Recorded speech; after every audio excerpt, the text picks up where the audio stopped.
ఓం శ్రీమాత్రే నమః. నమస్కారం అండి. ఎలా ఉన్నారు? అందరూ బాగున్నారా? మీరందరూ ఆనందంగా సంతోషంగా ఉండాలని అమ్మవారిని ఎప్పుడూ కోరుకుంటూ ఉంటాను.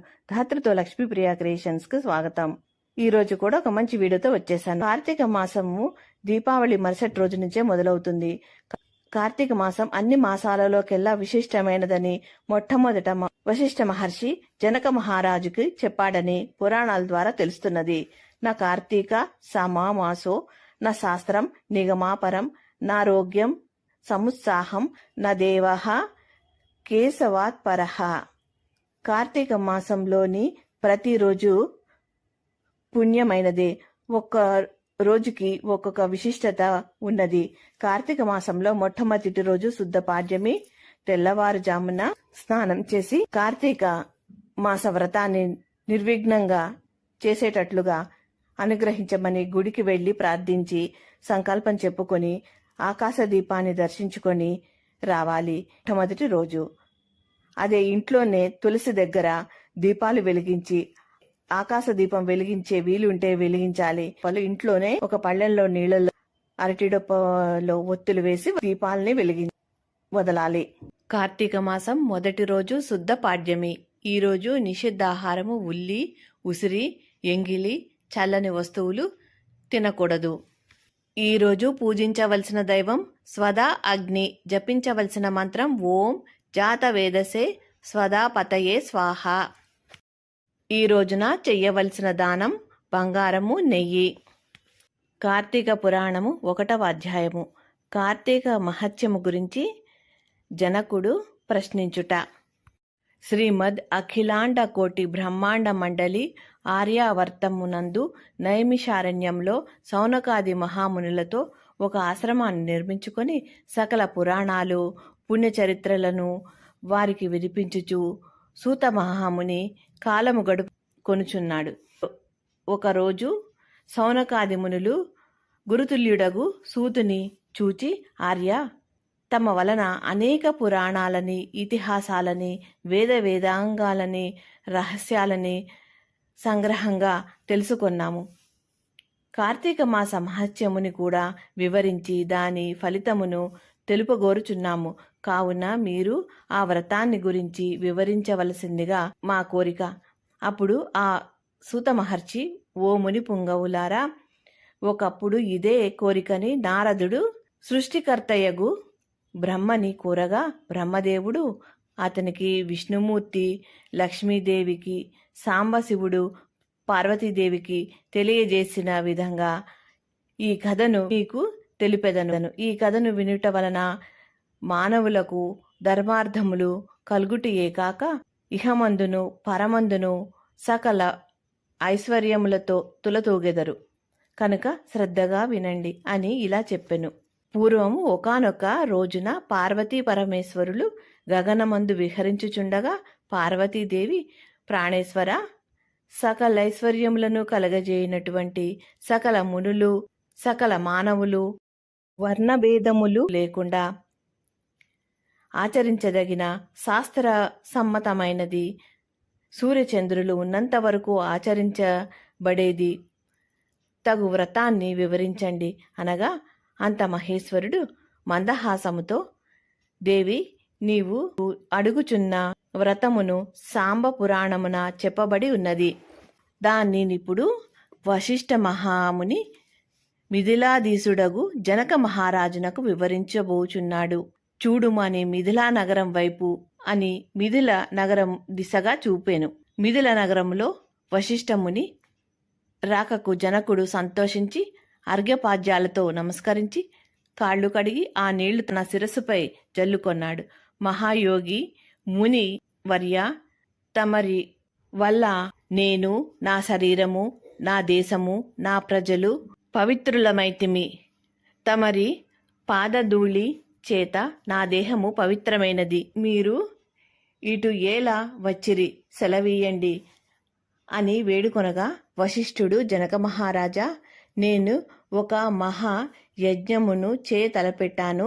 దానికి కావలసిన అర్ధబలము, అంగబలము అన్నీ అడిగి క్రతువు ప్రారంభించవలనని నిర్ణయించుకొని ఇట్లా వచ్చి తిని అని తెలుపగా జనకుడు ముని చంద్రమ అటులనే ఇత్తును స్వీకరించుడు అని చిరకాలము నుంచి నాకొక సందేహము కలదు. ఇలాంటి దైవజ్ఞులని అడిగి నా సందేహాన్ని తీర్చుకోవాలని అనుకుంటుని. నా అదృష్టము కొలది ఈ అవకాశము నాకు దొరికినది. మునిరత్నమా, సంవత్సరంలో కల మాసములలో కార్తీక మాసము ఎంతో పవిత్రమైనది. ఆ కార్తీక మాసము గొప్పతనమేమిటి అను సంశయమును నాకు చాలా కాలం నుంచి ఉన్నది. కావున మీరు కార్తీక మాసం మహత్యము గురించి వివరించండి అని ప్రార్థించగా వశిష్ఠ మహర్షి చిరునవ్వు నవ్వి, రాజా, తప్పక నీ సంశయమును తీర్చెదను. నేను చెప్పబోవు వ్రత కథ సకల మానవులు ఆచరించదగినది, సకల పాప హరమైనది. కార్తీక మాసం హరిహర స్వరూపం. ఈ మాసం నందు ఆచరించు వ్రతం యొక్క ఫలము ఇంత అంత అని చెప్పనలవి కానిది. వినుటకు కూడా చాలా ఆనందము కలుగును. అంతేకాక వినినంతనే ఎలాంటి నరక బాధలు లేక ఇహమందును పరమందును సౌఖ్యాన్ని పొందగలరు. నీలాంటి సజ్ఞులు ఈ కథ గురించి అడిగి తెలుసుకొనుట ఉత్తమమైనది. శ్రద్ధగా విను అని ఇలా చెప్పసాగాను. వశిష్ఠుడు కార్తీక వ్రత విధానాన్ని తెలుపుట. ఓ మిథిలాధీశ జనక మహారాజా, ఏ వయసు వాడైనను ఉచ్చ నీచ అనే భేదములు లేక కార్తీక మాసంలో సూర్యభగవానుడు తులారాశియందు ఉండగా వేకుజామునే లేచి కాలకృత్యాలు తీర్చుకొని స్నానం ఆచరించి దాన ధర్మాలు దేవతా పూజలు చేసినచో దానివల్ల అనేక పుణ్యఫలాలు లభిస్తాయి.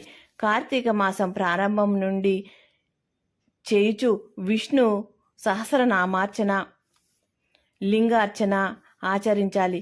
ముందుగా కార్తీక మాసానికి అధిదేవతగు దామోదరునికి నమస్కరించి, దామోదర, నేను చేయు కార్తీక వ్రతానికి ఎట్టి ఆటంకము రానివ్వకుండా కాపాడుము అని ధ్యానించి ఈ వ్రతాన్ని ప్రారంభించాలి. కార్తీక స్నానం చేయి విధానము. ఓ రాజా, ఈ వ్రతము ఆచరించి దినములలో సూర్యోదయానికంటే పూర్వమే లేచి కాలకృత్యాలు తీర్చుకొని నదికి పోయి స్నానం చెయ్యాలి.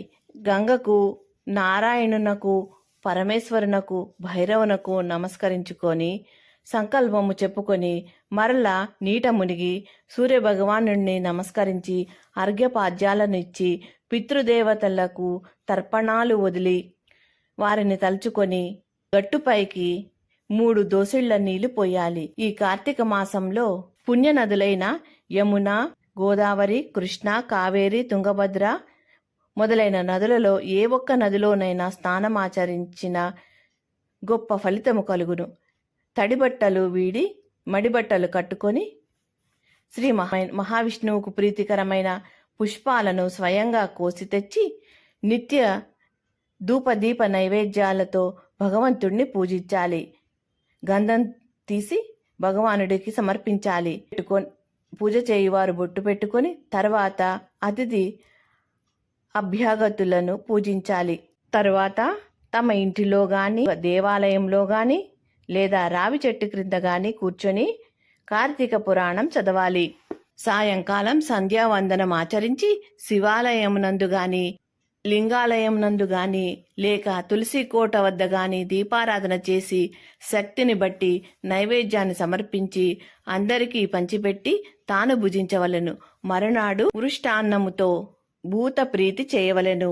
ఈ విధంగా వ్రతమాచరించవలెను. స్త్రీ పురుషులకు పూర్వమందు ప్రస్తుత జన్మలోనూ చేసిన పాపాలు పోయి మోక్షమునకు అర్హులగుదురు.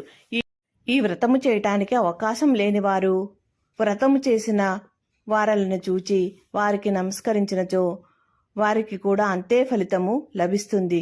ఇట్లు స్కాంద పురాణ అంతర్గత వశిష్ఠ ప్రోక్త కార్తీక మహత్య మండలి మొదటి అధ్యాయము మొదటి పారాయణము సమాప్తం. మరల తిరిగి 2వ అధ్యాయంలో కలుసుకుందాం.